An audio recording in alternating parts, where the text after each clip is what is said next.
Welcome to the Inner Practice, a sacred space where the quiet moments on the yoga mat ripple outward into the vibrant flow of everyday life. This podcast is a gathering of real stories of presence, practice, and becoming. Here we will listen to journeys of growth, salvation, transformation, and peace. These stories reveal how the wisdom of yoga reaches far beyond the physical postures to touch our hearts and souls.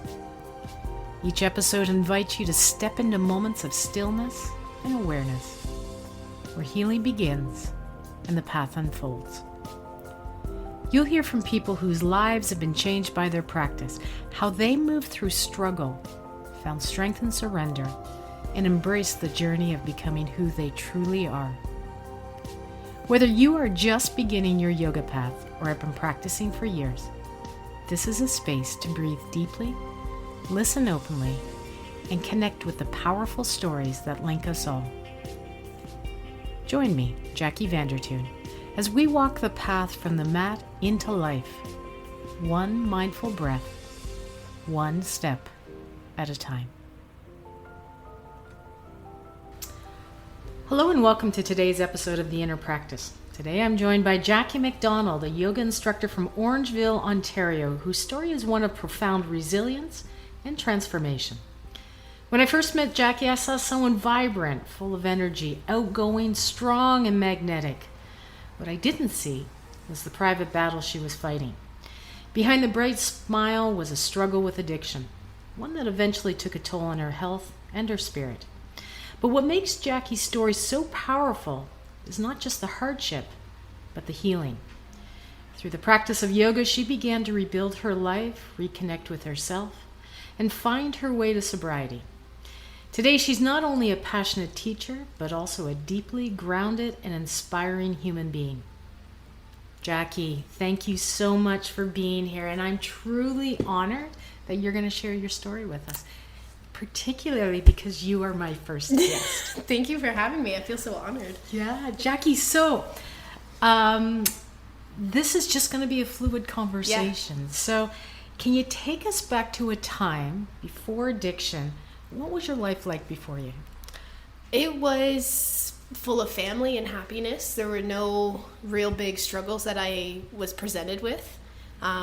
Just, living life, going through high school, university, and then that's when it kind of took a turn. And then going into COVID, that's when it really took a turn. Okay. So What was it about that turning point? Like, what did you notice to create that turn? So when I was in university, I am diagnosed with ADHD, and so I was prescribed a medication to help me kind of hone in and focus during school. But then with the medication I was on, which was Vyvanse, it is a meal suppressant. And actually a lot of people use it when they want to lose weight. And so I was taking it and I was finding it a really difficult time to eat, balance my meals, and I would stay up all throughout the night because it was also a stimulant.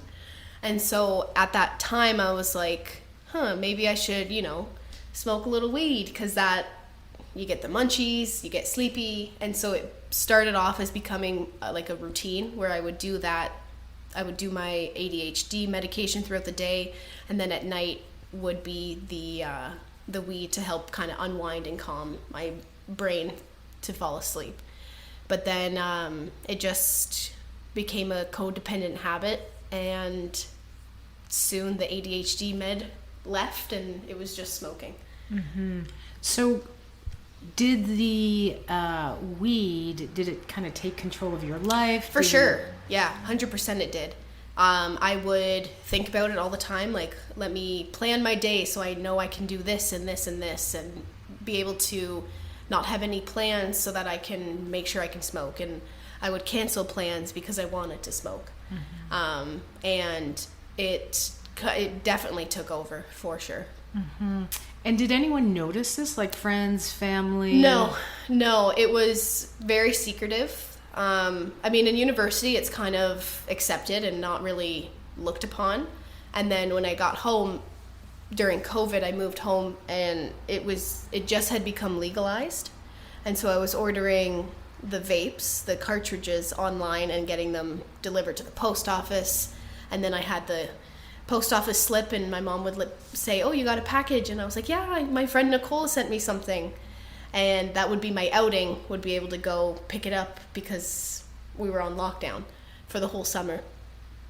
And then it just kind of spiraled out of control from there. Mm-hmm.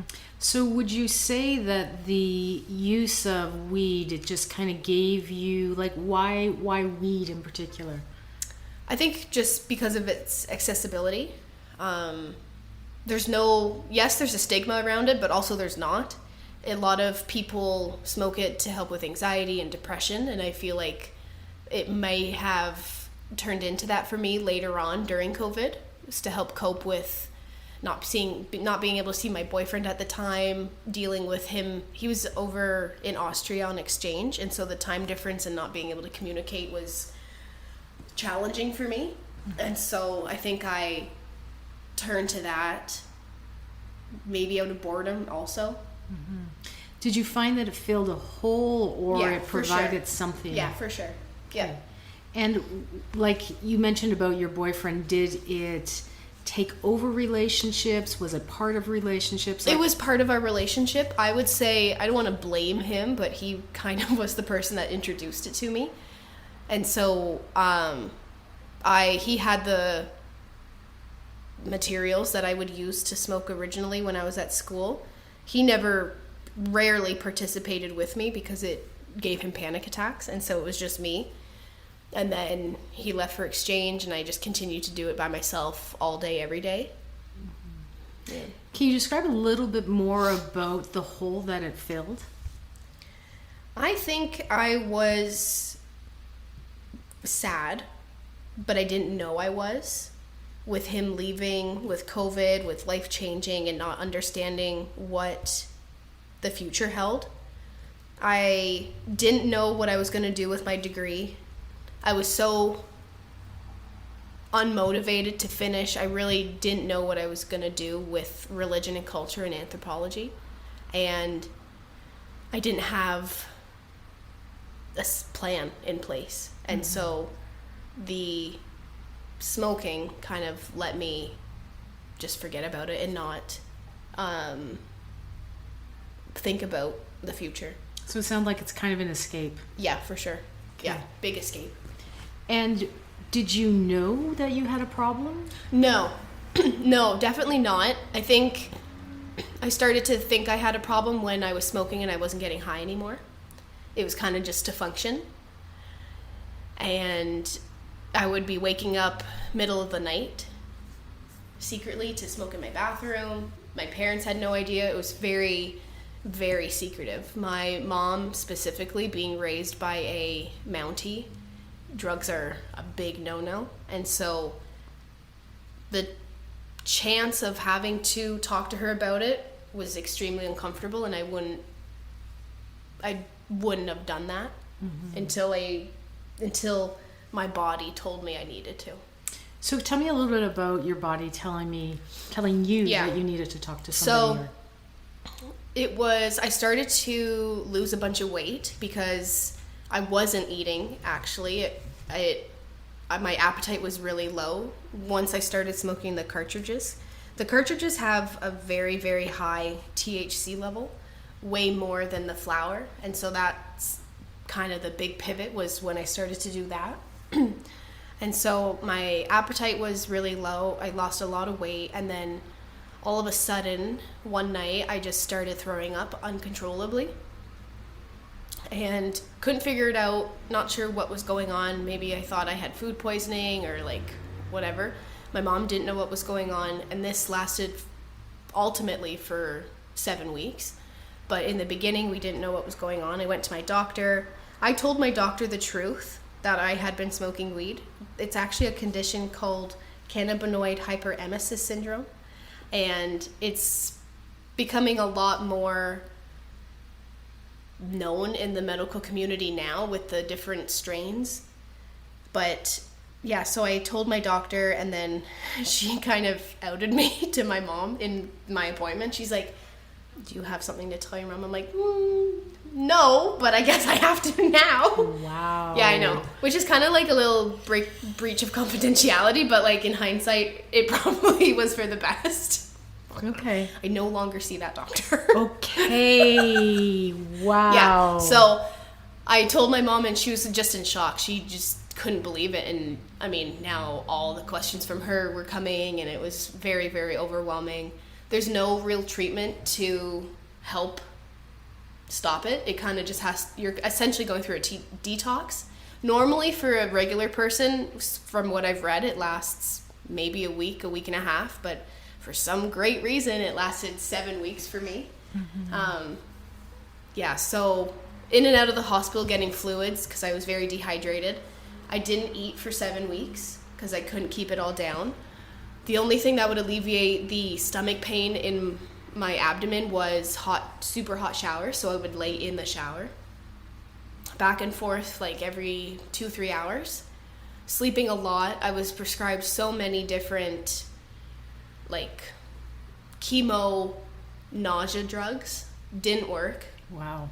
At one point I was prescribed a Xanax that was awful. Wow. Awful. I've never felt so dark in my whole entire life. Mm-hmm. Was when I took that. But I mean, I just had to kind of ride it out. Mm-hmm. This is a lot that you've gone through. Mm-hmm. And what would you say, like, what was the period of time that this has taken place? So you mentioned, like, 2021. Yeah, 2020, November, all of November, 2021, the whole month.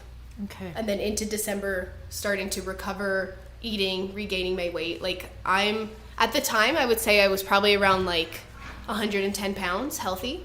I went down to 65. Wow. I was very, very thin. So were you hospitalized at this time? I had one overnight stay. My potassium and magnesium levels were very low, and so that was the only time I stayed overnight because of the drip needed a certain amount of hours. But for the most part, it was kind of just like in and out for fluids and checking everything. Again, this being the first time it happened to me, it was kind of like, we don't know what's going on, we're just trying to manage it. The other thing that happened during the whole process was because I was super dehydrated, I started to go into full body locks. So the first time it happened, I was in the bath and I was supposed to have a phone call with my doctor, and I think my flight or fight instinct kicked in and my mom couldn't be there to be on the phone with me, and it was just like this whole disaster. I ended up locking in the bathtub shower where I couldn't, like, my wrists atrophied, my my mom and my sister had to press up against my feet to flex them so that because it was like cramping. It was really, really scary. And then that my heart rate got really, really crazy high. And so that happened a few times. And that probably was the worst, experiencing that and not being able to get out of it unless I controlled my breath, which was, when you're in the moment, you don't want to. Right. You're like, I just can't do it. I need something external to help me. I know I can't do it myself, but ultimately you're the only one that can. Right. What were you using to help you cope at this time? Or was it the medication? No, so I wasn't on anything at this time. Kind of just riding through it. One of the things that did help kind of calm me at night was my sister Megan would massage me and play very peaceful meditation music and just bring me back down.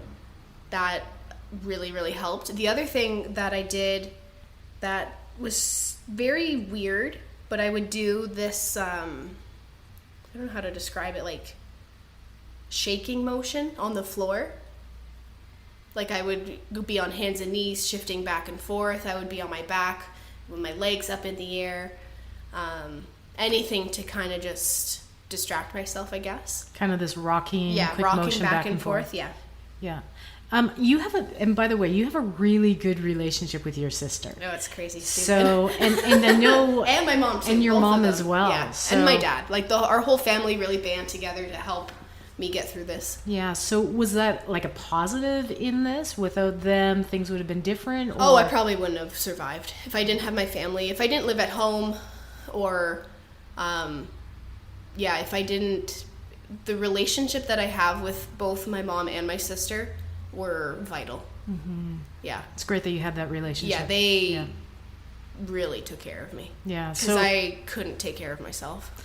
So is this kind of like, where would rock bottom be for you? Because we often just think rock about bottom. Okay, because we often think about people with addictions reaching rock bottom before they start climbing up the hill. Below rock bottom. Yeah. So when I originally got sick, I had to quit school because I obviously couldn't go back. I needed to figure out why I turned to weed in the first place, and through therapy and all the work, school provided me a great level of anxiety that just was not working in my life. Mm-hmm. Mm-hmm. And I needed to refocus. Mm-hmm.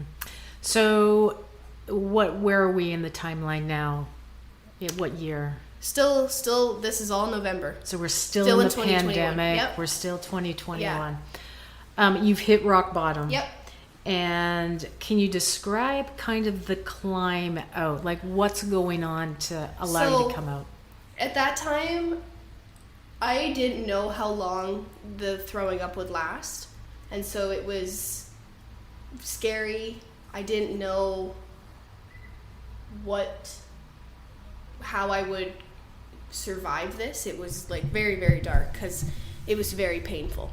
The throwing up all the time, like my fingers and I was making myself throw up because I needed to get it out. Mm-hmm. So I would chug a bunch of water and then make myself throw up because that relieved the pain for 20 minutes. Mm-hmm. And so that was kind of like the cycle, going back and forth, sleeping.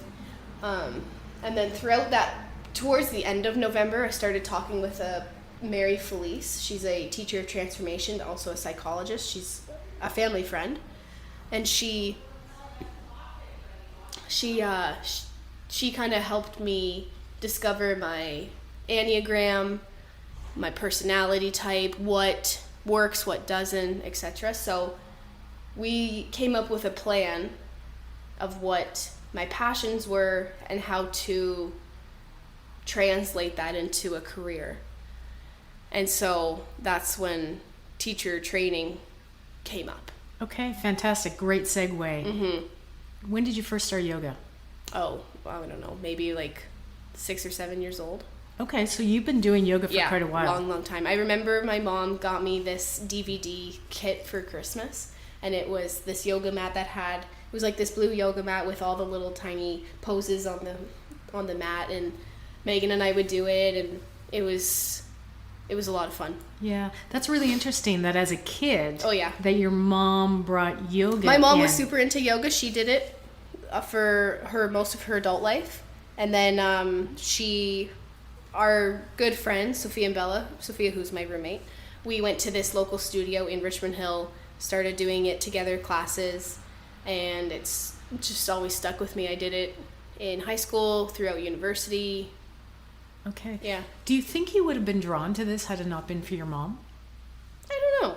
I mean, I think maybe with, I have a dance background, and so I think it was kind of a natural step to continue the flexibility and the disciplined aspect of going to a class all the time and training and stuff. So I think I would have been. It's also very popular now to go to a yoga studio. It's very aesthetic, Mm-hmm. So I think I would have probably done that just for the gram. Mm-hmm. Instagram. Okay, right. Thanks no problem. Yeah, for the gram. Just for the listeners, Jackie is much younger than me, so I'm in tune with the lingo. Yeah, and I am not. So she often has to explain things to me, so I appreciate this. So can you remember your first yoga class? I mean, that was a long time ago. I remember the general atmosphere of it. If I'm thinking back to the studio that I went to in Richmond Hill, they had these weird boards on the wall where you can do inversions. It was a very like basic class, but I think just being able to do it with the four of us was a lot of fun. Mm-hmm. It was very, very cool. So what drew you initially to keep going? Was it because I'm a parent, and so I know that parents factor in heavily? I think it was just like, it was one of our weekly activities that we did, like dance on Tuesdays, yoga Thursdays, that kind of thing. Do you think that it kind of, because again, I know you're very close with your family. Yeah. Do you think it helped solidify that bond, or was it just, it's Tuesday, mom's leaving, we have to go because we're under her care? No, I think it was, she took an interest in what our interests were and wanted to make sure that we were doing something worthwhile. Mm-hmm. Like Megan and I were never really into the most traditional sports. Like we didn't do soccer, we didn't do volleyball. And so dance and yoga kind of mimic each other, I would say. And she didn't force us into anything that we didn't want to do. Mm-hmm. Okay. Yeah. What role has yoga played in your healing? Oh, haha. Like the biggest. Okay, that's exciting. Yeah. Because, I mean, obviously that's what this is about, right? Like, and you can certainly confirm or deny, but the kind of the North America thought is yoga's very like, need to get my heart rate up, need to sweat, need to strengthen, need to stretch. So once I decided I wanted to be a teacher, a yoga teacher, I started looking at places in Orangeville, but also elsewhere. I wanted to do it in person, and because it was COVID, a lot of the times the studios were offering it online, and I thought that's not going to work for me. I'm very impatient, so I was like, I need to do it now, like, whatever, right? So I was like, well, I'll just go to Newmarket. They're offering one in person, and then originally I had looked at Kala Yoga and then Go Yoga. I was like, oh, Go Yoga. I don't love the name of the studio. But, like, I'm going to try it out. I'll just see what the people are like, because they are offering one in March. Perfect. So I went in, and I met Shelly and Taylor, and I was like, shit, okay. This is my crew. Got a tour of the studio. It just solidified everything. And then I ended up realizing that Shelly's kids went to my high school.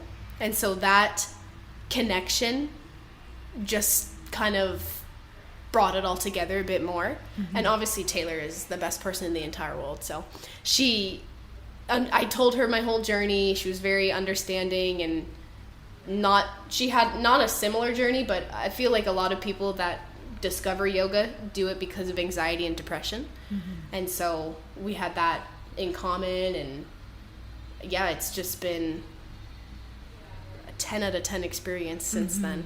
So can I say that yoga's kind of directed your pathway? I mean, yes. We have many careers and stuff, but has yoga, because now you're a teacher, was it the foundation of yoga? Was it Go Yoga? Was it meeting Taylor? I think it was Go Yoga. I think the community, seeing people really, I've never had that before. Orangeville, for sure, since moving here, has been very community-oriented for me. Mm-hmm. Like, when you're walking now, when I'm walking down the street, I see people, like, you say hi, like, it's very friendly, which I was craving. Mm-hmm. Particularly when you're in a lockdown situation and you have four walls and the same people that you see every day. Yeah.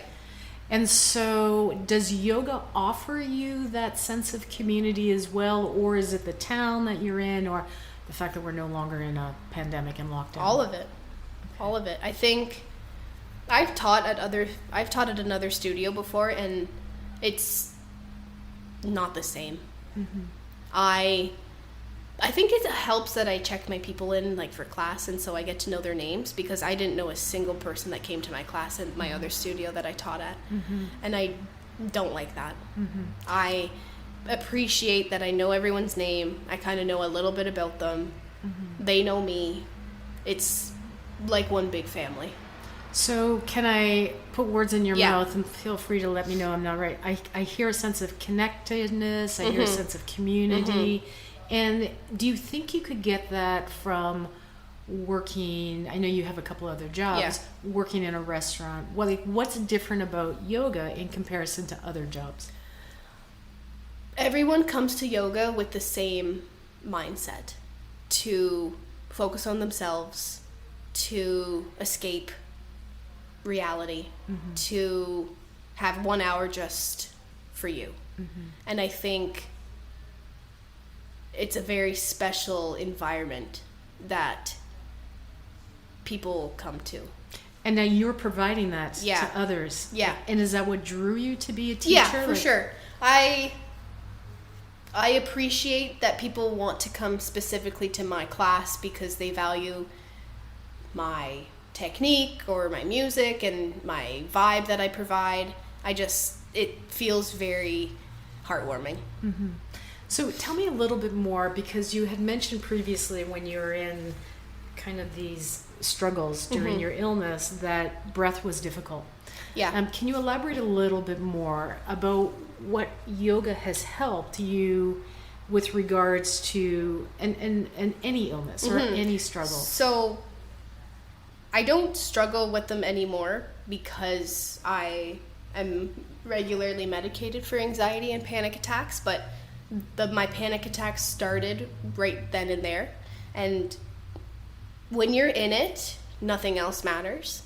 You don't want to be told what to do. You don't think you want help. And so having an elevated heart rate and almost hyperventilating, you don't, in my experience, I didn't want to help myself. I wanted someone to give me a drug to bring me down. I didn't want to do the work. And so the first major, this one paramedic, I'll remember, he was like, Jackie, you need to box breathe. And I was like, no, I don't. Don't tell me that. I'm going to just hyperventilate until I pass out because that's easier. Because focusing on my breath was a challenge. Right. So I was like, okay, I guess I'll try it. Kudos to paramedic person. I know. Wow. Wish I remember his name. He's fully tatted. He was super cute. It's probably why I was like, yeah, okay, I'll do it. Fine. Just for you, buddy. I'll just stare at your tattoos for a while. Exactly. That's awesome. And did you box breathe? Yeah. Okay. Yeah. And then, obviously, it worked. No surprise there. But it just was so annoying. Annoying because why? He was right. Okay, so you would have preferred just to hyperventilate, give me some medication, let someone else take care of it. Exactly. I don't want to do any of the work. Okay. So now it's easy peasy. Okay, tell me why. Because I understand that the benefits are so awesome. If you can control your breath, even in running or any sort of physical activity, you're not going to exert yourself to the point of exhaustion. And so do you use this now off the mat? Like, for sure. You're in traffic. Yeah. So I don't get an elevated heart rate very often, but when I drive, specifically on the highway, it's like bringing back all those feelings of panic and anxiety, and it's weird. But I feel like it's because it's something out of my control. I can't control what other drivers are doing. I mean, I can control myself and try and be safe, but it's like the in and out, the weaving and the honking. I'm like, you know, so, but when that sort of thing happens, the breath is essential. How would you describe yourself 2020 compared to 2025? Like, what would you say is different between? Literally everything. Okay. That's big. Literally everything. Yeah, I am the most authentic self I've ever been. Okay. I have no apologies for how I got here. I am proud of my journey. Yeah, just everything that I've done up until I would say like the last year, like 10 out of 10. Okay, tell me a little bit more why. Well, so the initial sickness happened in COVID, but it happened 2 more times after that. Right. So I'm coming up on 2 years of total sobriety in September. Can you share your story? Because I Yeah. didn't know Yeah. any of this about you. And then all I heard was you were sick. Yeah. So and I didn't know what that meant. Yeah. So and the then first... I met you again. It's like, oh, she's sick again. No. And the change, how you lost the weight, like it brings tears to my eyes. I know. In thinking about... Oh, you're so sweet. In thinking about that change for you was dramatic. Yeah. Can you talk about that a little bit more? Yeah, so the second time it happened was So I had a full year from the initial time, and then it was that following March and April when I started to do it again. I think that's when I... Smoke weed again. Yes. Yeah, okay. That's when I first started teaching. Was so November, I got my teacher training July. I first started teaching October-ish. And so I had major imposter syndrome. And I think that brought it all back. And so I started to smoke again, here and there. Went on my first retreat, great. But then kind of January into February, March, was heavily doing it again. And no surprise, I got sick, started vomiting. I was like, okay, my mom was like, Jackie, is it happening? I'm like, yeah, it is. I was hiding it, being untruthful. And then, so this time lasted longer. That was probably March, all of March, half of April. This is when, I would say this is the worst that I had it. The panic attacks were really bad. The dips in mood to desperation were really dark.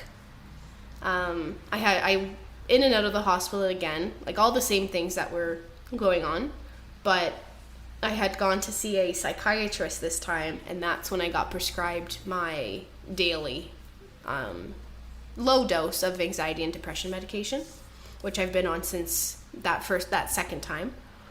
But again, I knew it was going to end, but I just don't know when.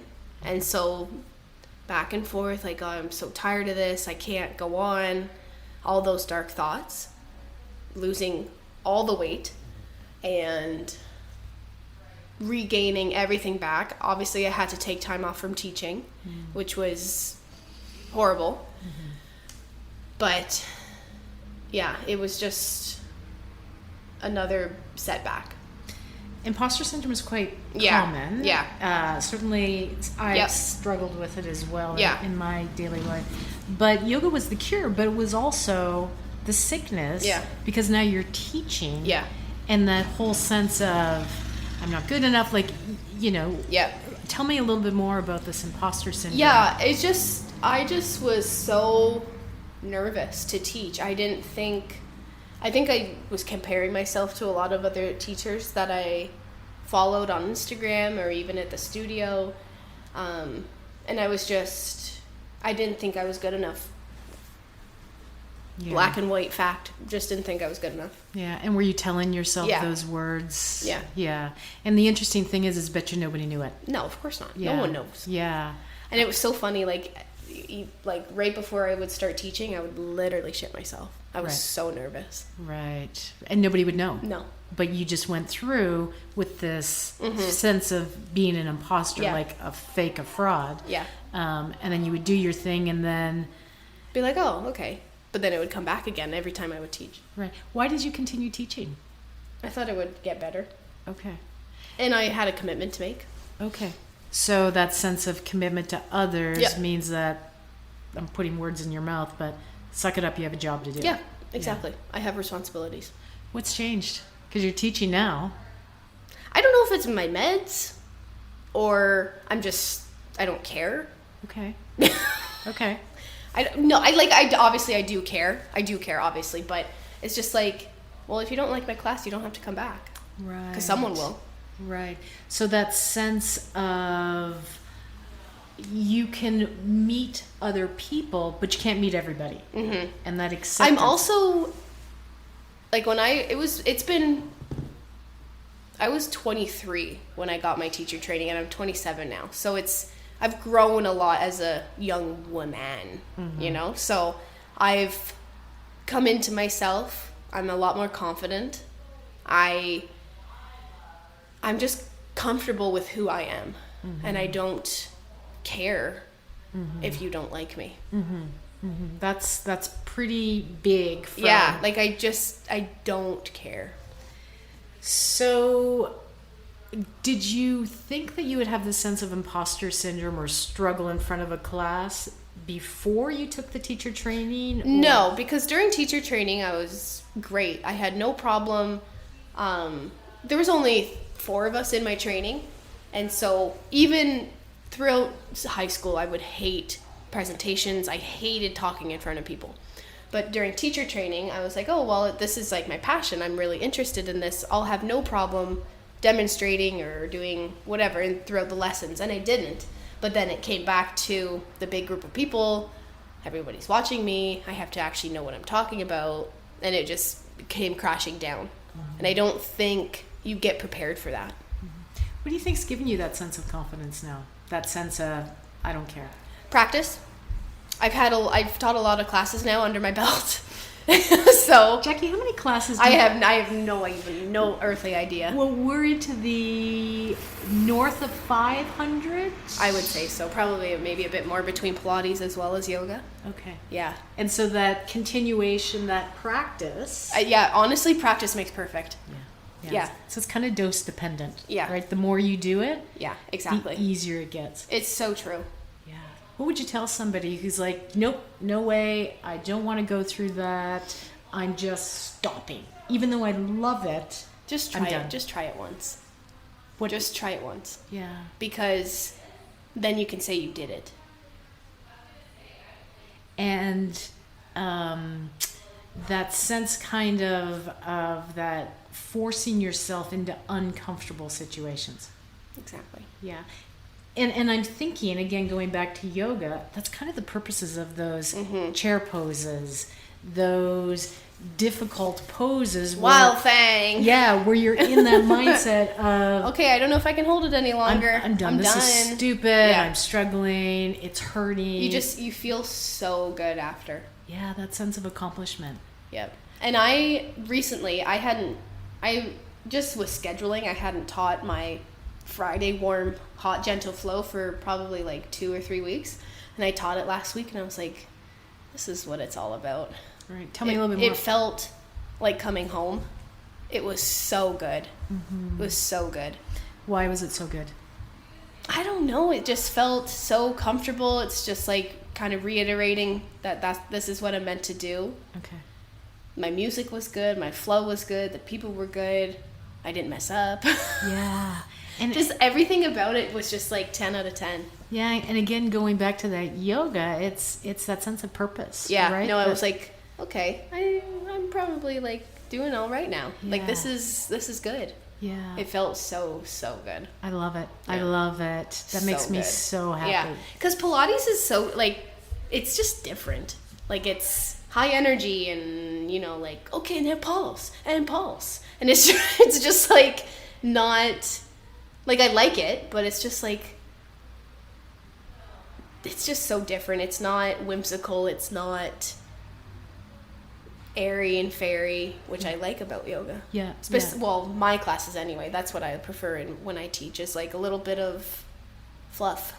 Right. Tell me, what do you mean by fluff? Like, look to the sky, look to the stars, instead of look to the ceiling where the high diagonal meets the wall, you know, like that kind of thing. Right. It's just more imaginative. Right. That sense of visualization that I'm not in a room with four and you're walls. taught that specifically in Pilates you're looking at the ceiling. Like it's very rigid.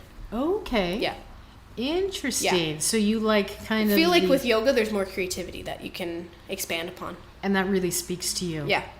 Are there anything in particular that you're like, oh, I love doing this for yourself personally? Like poses, breath work, meditation? Like what is it that makes you be like, this is the best ever? I like bringing my friends to classes. Given that I teach so much, I don't have a very good personal practice. Sad to admit. Okay. But when I'm in Costa Rica, it's like it all kind of reignites the passion and it comes back. Tell me a little bit more. Like, what do you mean? So, like Costa Rica, remember, we're retreat. In a podcast. Yeah, sorry. Sorry, you don't know what's in my head. Yeah, I that's forget. okay. So, the studio hosts a retreat every year in Costa Rica. And I've been fortunate enough to go the past 3 years. And teaching in Costa Rica is a huge goal of mine, which I've done now for the past 2 years. But just being there in the jungle, the whole atmosphere of Nosara, being in a blue zone, the food, people's way of life, their mentality, it's just like, yeah, man, this is cool. That sense of connection to the this is nature. Like every single person is thinking the same thing. Right. We are just going, no schedule, no timeline. This is just it. And so every time I go back there, I'm like, I'm going to move here one day. Interesting. Every single time I'm like trying, as soon as I get home, I'm like Googling visas and trying to, what can I do for a job out there? Because everybody's a yoga teacher there. But I'm like, well, it's pretty great there. That's why. But that sense of community. Yeah. Right? Like you mentioned at the beginning, one of the things that you loved was that sense of community with and yoga. like just the beach, the animals, everything. Like I walk barefoot in the streets because it's always so muddy. Like that's just cool. Right. That's awesome. Like I walked barefoot down Broadway, questionable decision on my part, but anyway. And they were like, you couldn't do this in London, Ontario. I'm like, well, okay, I can do it in Costa Rica. So shut up. Nobody will look at you weirdly in Costa Rica. No, nobody does. Yeah. But you're on Orangeville and Broadway, and you're like, okay. You're just getting a sense of pavement. I was grounding, okay? Yes, I was grounding. Yes, absolutely. Grounding on the hot pavement. I love it. Well, speaking of grounding, how do you stay grounded today in your recovery? Since this December, I took a big leap and I moved out on my own. And I think that was a very, very big trusting moment for my parents because I live on the street that has a cannabis shop, which is super accessible and very convenient. And if I'm feeling your mother's heart palpitations I know, right? And your father's. I know, right? It's like, shit, that's a lot of big trust. Yeah, I know. And so I truly, truly, truly think that if I were to smoke again, I would probably die. Like, it's more of that level of seriousness. And obviously myself, I don't want to die, but I don't want to have my parents bury me. Mm-hmm. That's a big guilting factor. Mm-hmm. Kids aren't supposed to die before their parents. No, exactly. Just letting you know. Yeah, I know. A parent. I know. And so that is like huge. I couldn't put my mom through that again. She's my right-hand woman, you know? Yeah. But so I've moved out on my own, and I think that level of responsibility has been very eye-opening in managing my finances and budgeting and all that stuff. And so obviously being in town is very different, but so now to ground myself, I go home to the farm. Yeah, just to let our listeners know. So my parents live on a hobby farm with horses, goats, chickens, ducks, dogs, and cats. And I miss it every day, but it's nice to go home and appreciate it. Mm-hmm. That sense of being outdoors again, of being in connection with nature. Walking barefoot, do chores. Through the grass and whatever piles are in the grass. Loving them. Well, you can have them. Yeah, so no, going home to the farm is how I ground myself. So there are a bunch of cannabis shops on Broadway. Uh-huh.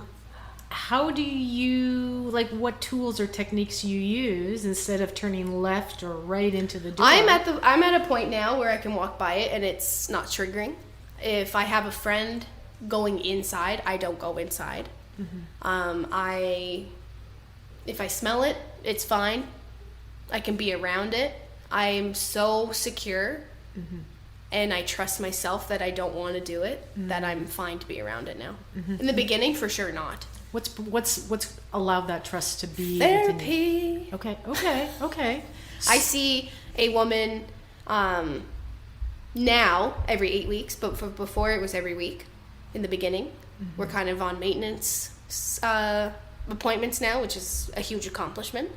And I have like a safety plan. I did all the work. I did my triggers, all that stuff, and I don't put myself in situations where I could be provoked to want to. And again, I'm putting words in your mouth, but that sense of not being perfect. Yeah. It's okay. Hell yeah. To not be perfect. Nobody's perfect, girl. And are you okay in telling yourself that?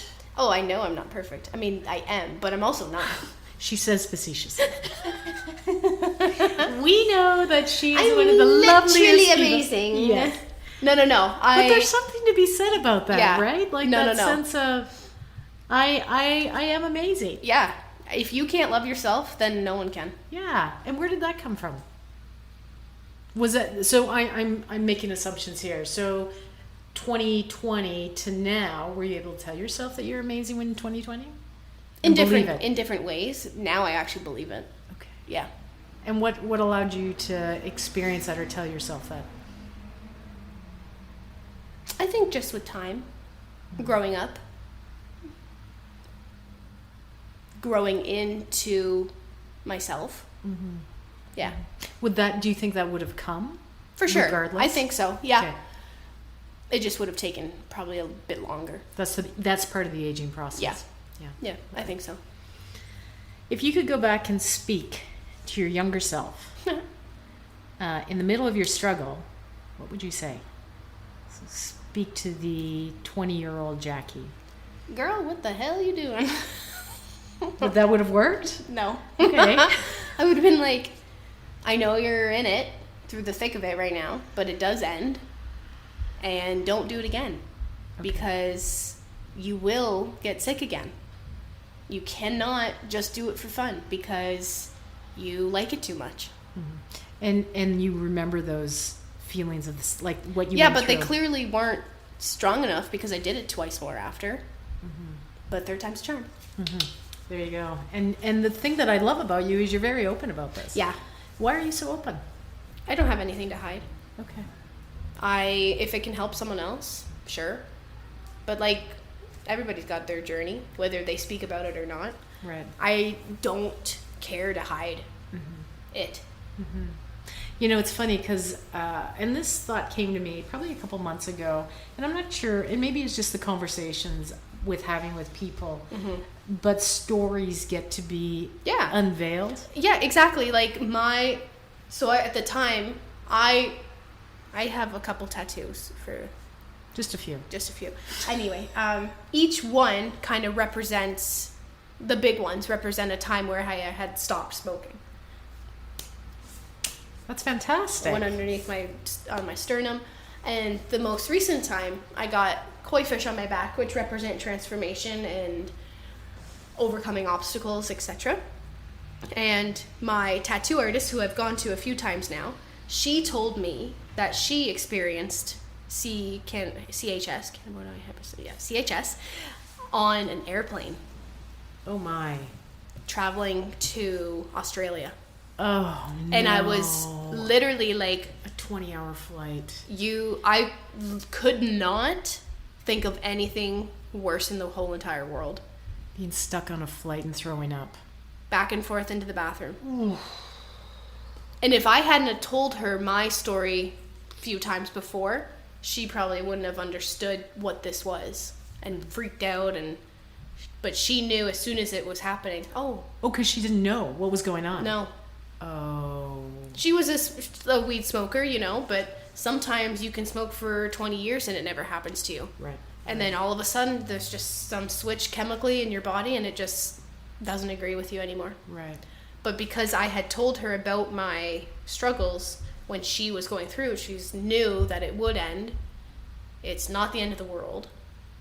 I mean, it sucks that it was on an airplane, but it didn't it didn't last as long as it did for me. But And I think that's really important. And you and I are different generations, but we didn't talk about mental illness when I was growing up. You were weak.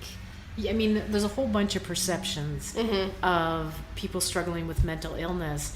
And one of the things I love about younger generations is, you know, like, oh, I have a sore elbow, and oh, by the way, I've been struggling with depression for the last 6 months. Like, it's like, oh, it's as common as a cold. And again, going back to that sense of community, right? Like, when you struggle with mental illness alone, you're alone, you're isolated, you're a silo. Yeah, but if you tell someone, guarantee you the two people that you tell are also going through it too. Yeah, and again, just bringing it back to yoga, that sense of community, even though you're not talking in the same room, you're sharing things with each other. Your breath and your movement, you're all connected. Yeah, and I think that yoga brings about that sense of vulnerability. For sure. And I think I specifically Taylor, but people tell me things. Yeah. They feel like they can be vulnerable and open about it, and I'm like, yeah, share it. Tell me everything. Tell me all your secrets, because I'll tell you mine. Yeah. Because I want to help you off the mat also. Oh, fantastic. Why do you think people do that? Like, why do people tell things to you? I have a really cute face. We know you're amazing. We know you're beautiful. We know you're cute. I think I'm approachable. I'm I have to agree. I'm approachable. Yeah. I'm young. I'm kind of a crazy person, and so maybe they relate to me. Yeah. I don't know, but I think you have that sense of vulnerability that just says, hey, you know what, I am who I am. I'm not perfect. I've been there, and share your story, because I'm not going to judge you. Exactly. Like, it's a no judgment zone that never surrounds judge you. Yeah, that's awesome. Because just going back, because I would hope that someone would do that for me. Right. I would want those actions and feelings reciprocated. Right. And again, going back to that sense of community, when you find your people. Then. And that's what, again, I love about what I found with yoga is it's that commonality. It's like wink, wink, like, I know you're my sister, you're my brother, you're, and I know you're broken, and I know that you're here to heal. Yeah. And I'm here to listen to your story as well. So yeah. I love that, because that sense of community, and this is, as you know, this is one of the things I'm super jealous about you guys at the studio, is you've got a great community amongst a very supportive community. Yeah. And I think but you're part of that. I am part of it, but what I'm saying is that sense of, hey, you know what, I got your back. Oh, yeah. Today's not a good day, and I know it. Yeah. I got you. 100%. I love that comment. Yeah. Jackie, you've been very open about your story, but what would you say, and again, I'm a mom, so I'm coming at this from the mom perspective. Yeah, I know. What would you say to someone who's in the middle of this addiction? Like, again, going back to you, but someone comes to you and says, hey, you know what, I'm struggling. Like, I'm not telling anybody. I'm smoking weed. It's controlling my life. Go get help. And it's so hard to do it alone. Yeah. Where do we get help? Go find someone that you trust, whether that be a therapist or a family friend or a parent. Go tell someone, because doing it alone is 10 times worse. Yeah. Like, trust me, tell someone. And someone, like, tell me a little bit more about that someone. Who is that someone? Guy My in the sister. street? Megan. Okay, we're all just going to go and talk to Megan. Yeah, talk to my sister Megan. She's amazing. Talk to someone that you feel comfortable, even if it's someone that you don't really know, but you trust, and just pour your heart out. Yeah, and I appreciate that, because you often hear, go tell your doctor, go make it, and doctors are fantastic. I love them. They are, but like... But they're not that community. They're not your friend. Person in the white coat, not necessarily wearing the white coat, but yeah. You know, but no, if you feel comfortable with telling your physician, but starting off, obviously I did, and slapped me back. But for the good. Yeah, but come on, like, I wanted to do it in my own time. 100%. Maybe, but maybe I wasn't going to. Yeah. Maybe I wouldn't. Yeah. And I think also at the time, holding on to that secret probably made me more sick. Tell me a little bit more about that. Like the guilt and the secrecy of not being 100% truthful probably made me sick or for longer. So do you think that maybe you could have nipped this in the bud had you Probably. been not trying to be so secretive about this? Yeah. Okay. Who knows? And what would you tell someone like me who's a parent? Because my heart is breaking for your mom. She really, and every mom and dad's out there. She went through it. Yeah. God bless her soul. Yeah. I wouldn't have survived without her. Yeah. But I don't know. Maybe just, it's okay to mess up. Yeah. Yeah. And just tell them that. Yeah. And you'll just be there for them and get them the help that they need and no judgment. Yeah. Yeah. It's, again, my generation, different generations, there's a huge stigma attached. And some people my age still carry that. Yeah. But my mom has the stigma. Yeah. And it's hard for us. She hates it to this day, regardless of my struggles with it. Even before, she hated it. She thinks it's gross and dirty. Yeah, so that's kind of that, see the person in front of you. Yeah. And not the thing that they're doing. Yeah. Right? Like, it's hard to separate it sometimes. Yeah. Love the person that you've got. Yep. Yeah, because you're the only person that you're presenting, and you're the only daughter. I think the only sister. I think it also just comes down to she never did it, so she doesn't understand why someone would. Right. That kind of thing. Right. And one of the things I appreciate about your story is, again, coming from my lens, is people who engage in drugs have this horrible background, right? Like they grew up on the wrong side of the tracks, or in between homes, abused, all that kind of stuff. But you can have a perfect normal childhood and still get all. Which not that I love about your story, but I appreciate the fact that there's no big, deep, dark secret that you were trying to cover. It was just matter of fact. Life was presenting itself, and it was your way of coping. So it was a coping mechanism. It was a coping mechanism, 100%. It just wasn't the best right one. Coping mechanism. It was kind of shitty. Yeah. Did you learn anything from this about yourself? Like, what have you learned about yourself through this process? I'm a lot stronger than I think I am. A lot more resilient. I should trust myself and not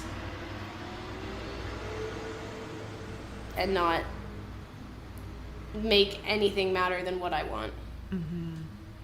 And does that give you confidence in moving forward, like moving out on your own? Yeah. Yeah. If I wasn't so secure in my journey and presenting that also to my parents, that I'm stable, I am not at a risk of doing that again, I don't think this moving out would have even been a discussion. Because of that trust factor. Big time. Yeah. And it's so funny. So it's been it'll be 2 years in September, and this past February I had the stomach flu, and it was very triggering for my family because they're like, Jackie, like, what's going on? I'm like, guys, I swear on my life I didn't smoke. Like, I promise you, I'm not into that. Right. And once I started shitting myself, then they realized that I had the stomach flu. Right. Woo-woo! Thanks, guys. Thanks for finally believing me. Yeah, I know. And then also I passed it on to all of them. Oh, fantastic. So it was like, okay, yeah, Jackie, you're telling the truth. Yeah, But there was like a fleeting moment where it was like, do we believe her? Right. Do we not? Right. Because I threw up and I was here at my apartment, and I called my mom. I was like, I need you to pick me up. Like, I'm throwing up. I don't know what's going on. Yeah. And my mom was like, Jackie, just be honest with me. I'm like, I promise you. Yeah. But again, I said that all the other times I smoked and I started throwing up. I was like, no, Mom, I'm not doing it. Right. And then I came truthful, but this time I literally didn't. So you understand where that concern's coming from. Frustrating. It took a lot of time to build that trust back. Right. A lot of time. Right. And even like just taking the car out. Yeah. Like if I had an appointment, my mom would have to drive me. Yeah. And and again, I'm coming at this from mom. I know. She's your mom forever. Yeah, big time. I don't want any other mother. Yeah.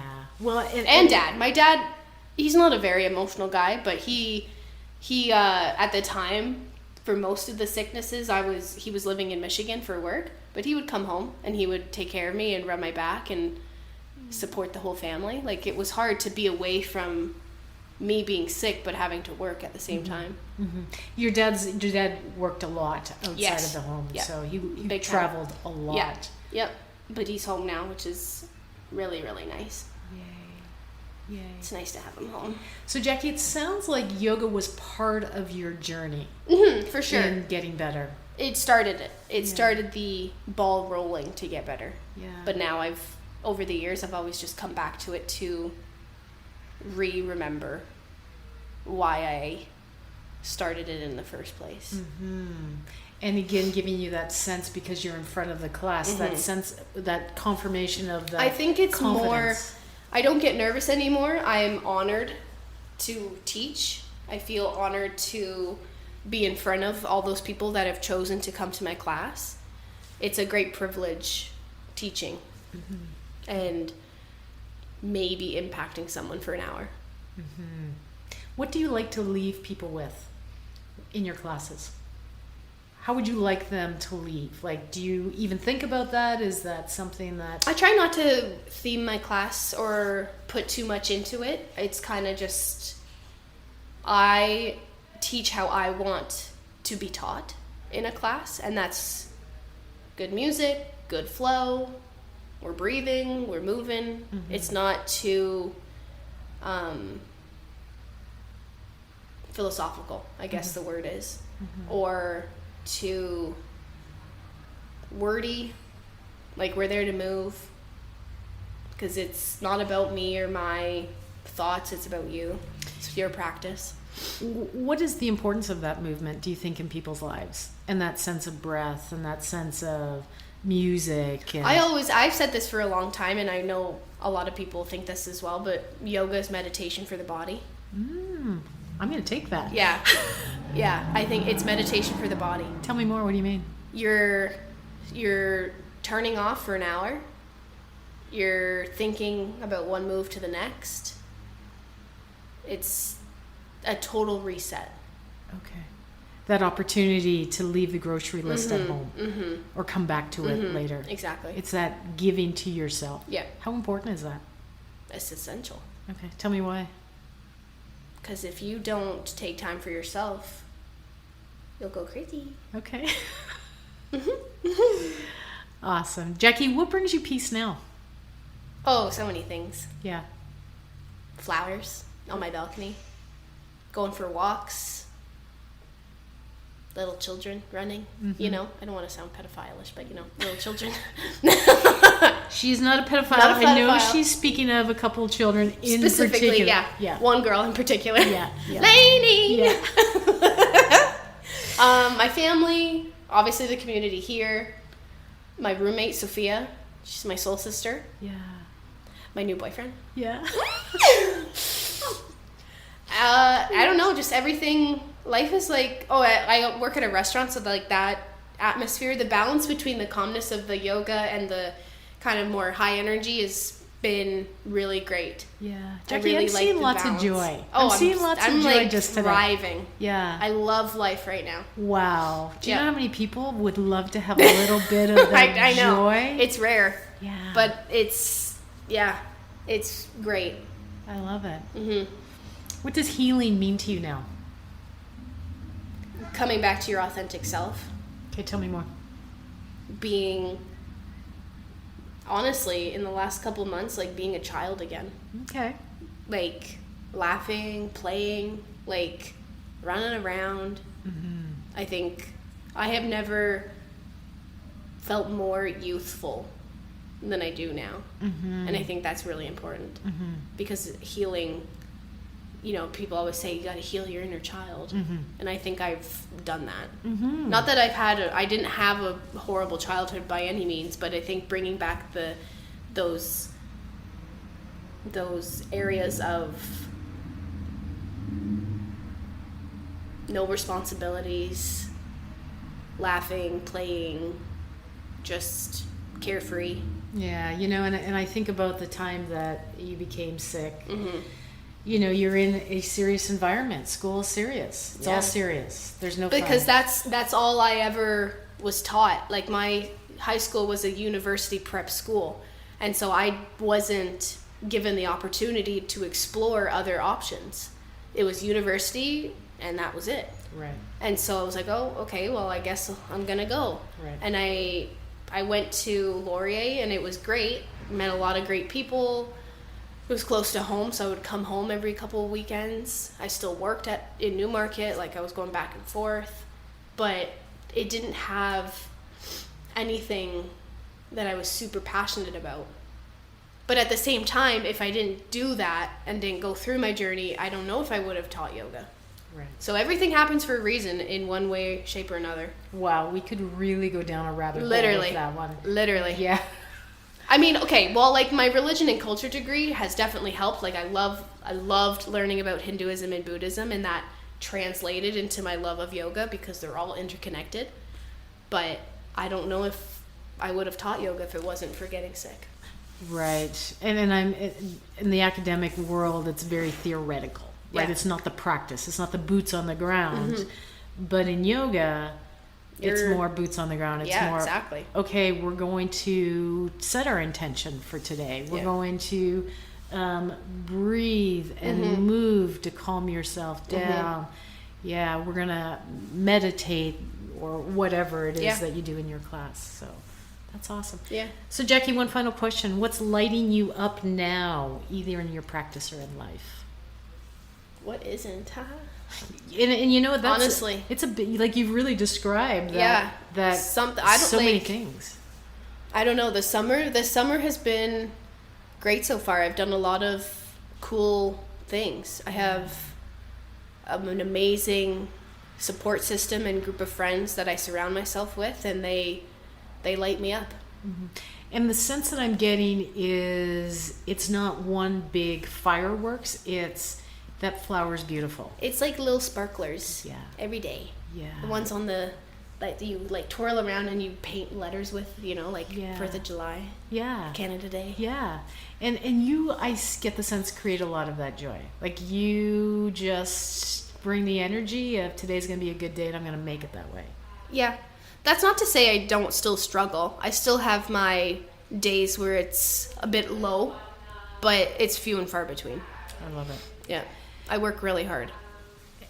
Because that's what this is about, yeah. Right? It's not that, as you had mentioned, just give me something, take the pain away, and then I don't have to you got to do the work. Yeah. And you have to continue to do the work. Yeah. So, and I do it, and it's proven to be very beneficial. Fantastic. Jackie, is there anything else that you would like to share that we haven't chatted about? I don't think so. I think we covered everything. I feel so privileged that you wanted to talk to me and hear my story. I love your story. And again, you were kind of the impetus for this. I'm the motivating factor. I am your inspiration. You 100% are. I'm famous now. Well, I don't know about that. I will be. You will be. Jackie, thank you so much for taking the time. Jackie. The Jackie. The Jackie squared. We're unstoppable. Thank you so much for taking the time. I truly appreciate you sharing your story. It's been very meaningful. Yeah. And yes, this interview is taking place in the lovely Go Yoga studio. I know, where it all began. Broadway is out there, so the horns and stuff are going in traffic, but that's okay. It's still a beautiful place to be. So again, thank you so much. Thank you for having me. All right, take care. Thank you. If this episode spoke to you, please share it, leave a review, or pass it along to someone who might need a little peace, a little presence, or a spark of transformation. To stay connected, follow the podcast and find us on social media for upcoming episodes and reflections from the mat. Until next time, stay grounded, stay open, and keep listening for the wisdom within. This is the Inner Practice.